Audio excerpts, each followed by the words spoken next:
On this Memorial Day, as the U.S. coronavirus death toll nears 100,000 people, Americans are flocking to public spaces after months of sheltering in place. But many are not practicing social distancing, and there have been shocking scenes of people gathered very closely together and without masks, and they're raising serious new concerns about a potential new spread of the virus. A top official with the World Health Organization is now warning we could be facing a second peak, and he says it's dangerous to assume that the next real danger point in the pandemic won't come until the fall.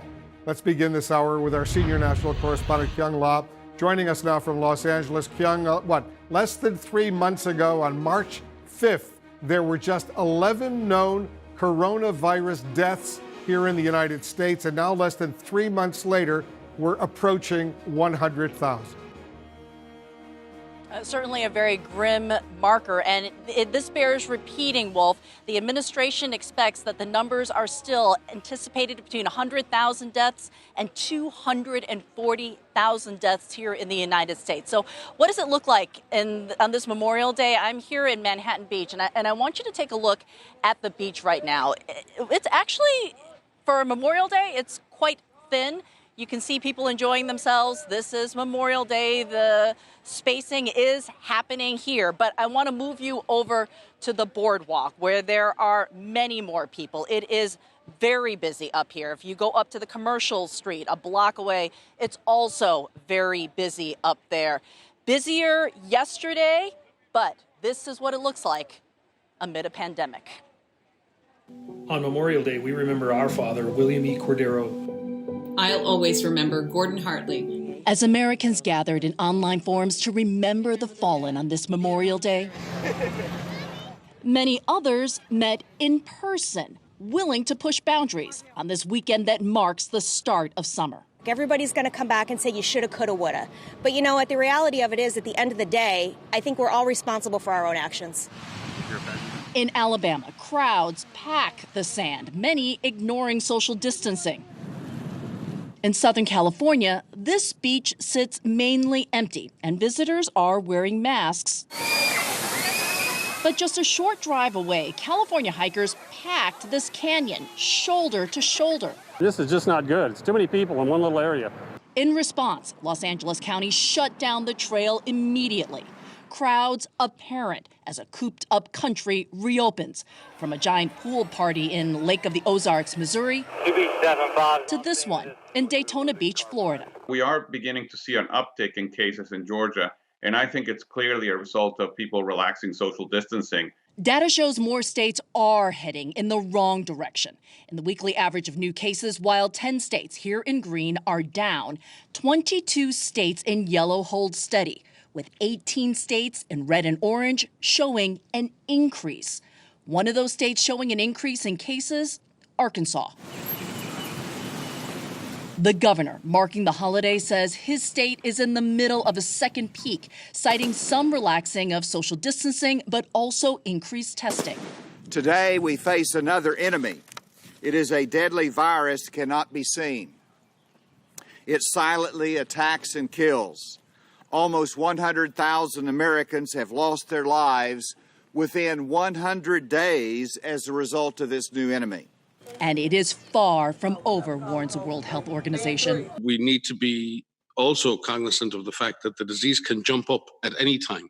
We cannot make assumptions that just because the disease is on the way down now, that it's going to keep going down, and then we're going to get a number of months to get ready for a second wave. We may get a second peak in this wave. So put away all of your fears, all of your fears. But patience runs short among some. North Carolina protesters demanded the state open faster, even as the state's numbers climb. We want all of North Carolina to be open. We want for us to be able to take care of our own health. All right? We don't want the government keeping us safe. The economy versus science clash weighing on local leaders, trying to contain the public health crisis. If someone is wearing a mask, they're not doing it to represent what political party they're in or what candidates they support. They might be doing it because they've got a 5-year-old child who's been going through cancer treatments.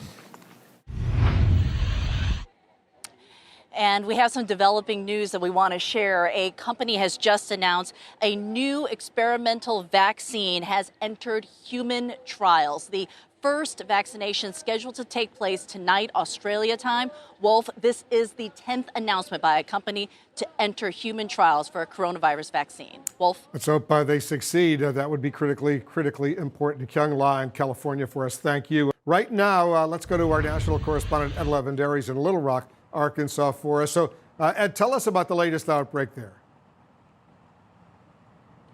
Well, this comes on the heels that started about last Thursday, where some 450 new cases were initially reported. And what we have seen now over the last 5 days is about 1,000 new cases added in just these 5 days being reported. And this is significant because we should point out that while Arkansas has not been a state where they have seen a large number of coronavirus cases and a high number of deaths, they have about 6,000 cases overall, and just 1,000 of those reported in the last 5 days. So that is striking. The governor here insisting that they are doing everything properly. The reopening phase here has begun, and hundreds, thousands of people gathering at lakes across the state.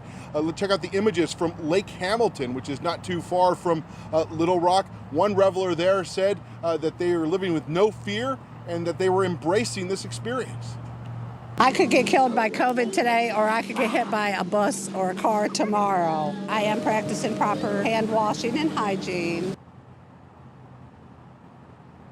Now, despite the increasing numbers here in Arkansas, the governor says that some of the silver lining that he sees is the low hospitalization rates and as well as the low positive infection rates coming back with a lot of these tests that are being reported. And he attributes the spike in the case numbers being to more testing here in the state. But despite all of that, health experts say, these are the kinds of situations that can quickly spiral out of control, Wolf. And I can tell you that as you drive around this state and you drive around places like Little Rock, there are very few people wearing masks. Many people seem unfazed by what is happening. Wolf? Ed Levendare in Little Rock, Arkansas for us. Thank you. And once again, the governor of Arkansas, Asa Hutchinson, he will join us in a live interview that's coming up a bit later. Joining us right now, one of the experts behind a very influential model estimating the future spread of the coronavirus here in the United States. Dr. Christopher Murray is the director of the Institute for Health Metrics and Evaluation at the University of Washington's Medical School. Dr. Murray, thanks so much for joining us. You see these images of crowds gathering as the country approaches 100,000 deaths. More states now have an upward trend in cases than downward. Is it fair to say this crisis is far from over? It certainly is far from over, and we continue to forecast really an awful lot of deaths right through to August. And if we think past August, the toll will continue well past that date as well. You now have data on mask usage. How are Americans doing on that front?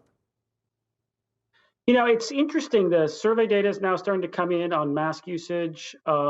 On average in the U.S., about 40% of Americans say in surveys that they wear a mask all the time.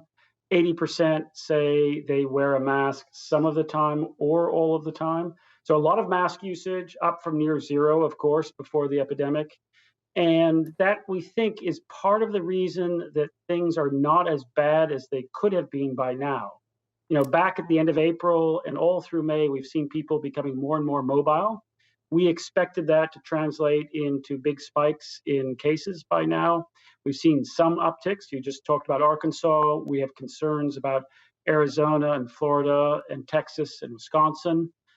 But it's not as bad as it could have been. And we really think that's because of mask use and people being more cautious. But of course, the images this weekend make you wonder if people are starting to forget about that caution. Yeah, that's a serious issue. The World Health Organization today is now warning that it's a dangerous assumption, their words, dangerous assumption, for people to think that any current drop in infections represents this virus being seasonal and subsiding over the summer. Do you agree?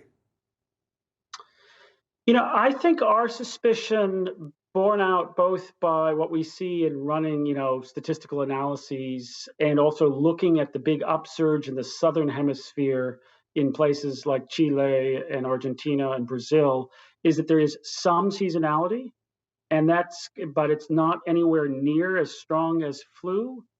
That does mean that we may be lulled into a false sense of things not being as bad as they could be. But if it is seasonal, it means that starting in September and then progressively going up, it could get progressively worse right through to January.